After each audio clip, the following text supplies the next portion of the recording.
Mbak hari ini baik. Oh, baik. Mbak bisa melihat saya? Bisa. Coba Mbak. Ya, bisa. Alhamdulillah. Sesuai dengan kontrak waktu yang kemarin, kita akan pertemuan hari ini akan menjelaskan tentang kan Mbak mendengar suara-suara itu ya? Iya. Ya, masih sering. Sering. Nah, saya akan menjelaskan materinya atau penjelasannya, pengertian, cara mengontrol, tanda gejala, begitu ya Mbak. Iya. Ada waktunya kurang lebih mau 10 menit atau 15 menit Mbak? 15 menit. 15 menit. Ya, tempatnya di sini saja ya Mbak. Iya. Ya. Mbak sudah bersedia? Sudah. Sudah. Tidak ada pertanyaan sebelum dimulai? Tidak. Tidak. Nanti Mbak bisa mendengarkan ya Iya. apa yang saya jelaskan. Iya. Saya mulai ya Mbak. Iya. Nah Mbak kan kemarin mendengar suara-suara bisikan gitu yang ingin mengajak Mbak berbicara. Nah yang pertama itu saya mau menjelaskan pengertian dari itu, namanya halusinasi pendengaran Mbak. Pengertiannya itu merupakan persepsi yang salah dari indera pendengaran tanpa sumber rangsangan eksternal, seolah-olah mendengar suara manusia, hewan, suara mesin yang tidak ada hubungan dengan stimulus yang nyata. Jadi suara itu yang didengar Mbak biasanya itu adalah suara palsu, tidak nyata gitu ya Mbak. Iya. Terus yang kedua ada jenis halusinasi. Yang pertama itu halusinasi pendengaran. Nah ini pada halusinasi pendengaran, klien mendengar suara atau bunyi yang tidak ada hubungan dengan stimulus nyata, atau orang lain itu tidak dapat mendengarnya gitu. Terus yang kedua ada halusinasi penglihatan. Di sini melihat gambaran yang jelas atau samar-samar tanpa stimulus yang nyata dan orang lain tidak melihat gambar itu tadi. Terus yang ketiga halusinasi penciuman. Di sini tidak klien mencium sesuatu yang bau yang muncul dari sumber tertentu tanpa stimulus yang nyata. Jadi karena aja baunya itu palsu gitu, nggak nyata. Terus yang keempat ada halusinasi pengecapan. Di sini pasien atau klien merasakan sesuatu yang tidak nyata, biasanya merasakan rasa makanan yang tidak enak, seperti itu. Terus ada juga halusinasi peragaan. Ini klien merasakan sesuatu pada kulitnya tanpa stimulus yang nyata, jadi di kulitnya itu terasa diraba-raba tapi itu tidak nyata, tidak ada yang merabanya.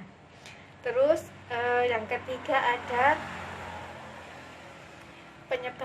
penyebabnya itu, yang pertama ada faktor biologis, itu bisa dari keturunan atau kecacatan atau penyalahgunaan obat. Terus yang kedua ada faktor psikologis, itu bisa trauma di masa anak-anak dulu, kehilangan kasih sayang dari orang tuanya atau dari teman, sahabat.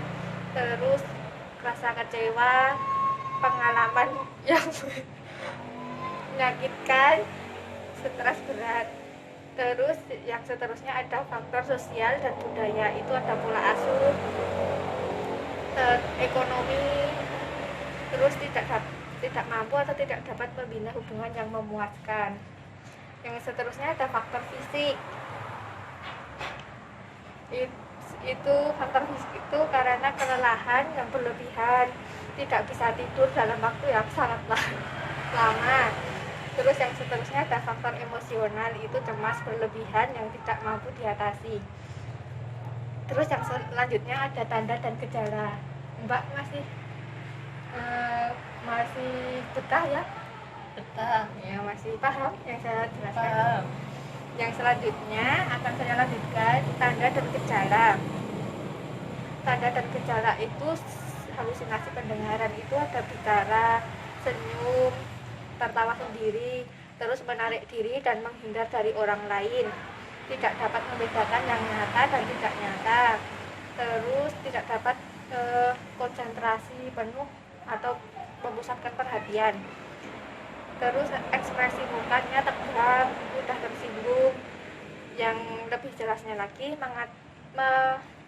mengatakan mendengar suara, melihat, mengecap, dan merasa sesuatu tanpa stimulus yang nyata. Terus cara untuk mengontrol halusinasi atau yang tidak nyata tadi itu dengan mengucapkan saya tidak mau dengar kamu. Caranya seperti ini Mbak, menutup telinga, memejamkan mata, terus mengatakan saya tidak mau mendengar kamu jika suaranya datang. Terus dapat menemui orang lain untuk bercakap-cakap jika suaranya datang, jadi mengalihkan gitu dengan bercakap-cakap dengan orang lain. Terus membuat jadwal aktivitas sehari-hari agar halusinasi tidak muncul. Yang selanjutnya ada meminum obat dengan baik dan benar. Terus berdoa kepada Allah, meminta teman, keluarga, atau perawat untuk menyapa jika tampak berbicara sendiri. Sudah cukup begitu, Mbak? Jelas. Mbak, coba saya tanya, pengertiannya tadi apa? Mendengar bisikan-bisikan yang tidak nyata. Ya, bagus. Terus tanda dan gejalanya? Tertawa sendiri, Senyum. Tertawa dan senyum ya Mbak? ya, dan mendengar bisikan-bisikan, suara-suara yang tidak nyata. Ya. Terus untuk cara mengontrolnya apa Mbak? Cara mencegahnya? Dengan menutup kuping, Untuk kuping, menyapu, menemui orang-orang, menemui orang untuk diajak untuk diajak berbicara. Ya. Ya Mbak, bagus, sudah paham dan mengerti ya Mbak. Ada materi yang tadi saya jelaskan. Nanti kalau keluarganya sudah pulang dari bekerja, nanti bisa dikasihkan biar bisa dibaca-baca sama keluarganya juga. Di sini ada juga untuk materi keluarganya, untuk perawatan Mbak agar lebih baik lagi gitu ya Mbak. Ya, Untuk jadi Mbak, untuk saya besok mau bertemu lagi, bisa pagi, siang, atau sore? siang Siang jam berapa? jam 1. Jam 1 ya Mbak. Tempatnya mau di mana? Ya, di sini Di sini. Besok mau berapa menit Mbak? 15 menit. 15 menit. Jadi, terima kasih atas waktunya. Mbak sudah mau bertemu dengan saya hari ini, dan Mbak bisa mengikuti kegiatan hari ini. Mbak sudah mau mengikuti kegiatan hari ini, sudah bisa mengerti dan memahami apa yang saya jelaskan.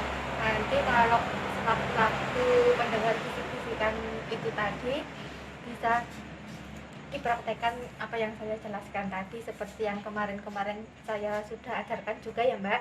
Ya, Untuk selanjutnya besok ketemu lagi nggih. Saya akhiri, jika ada salah mohon maaf.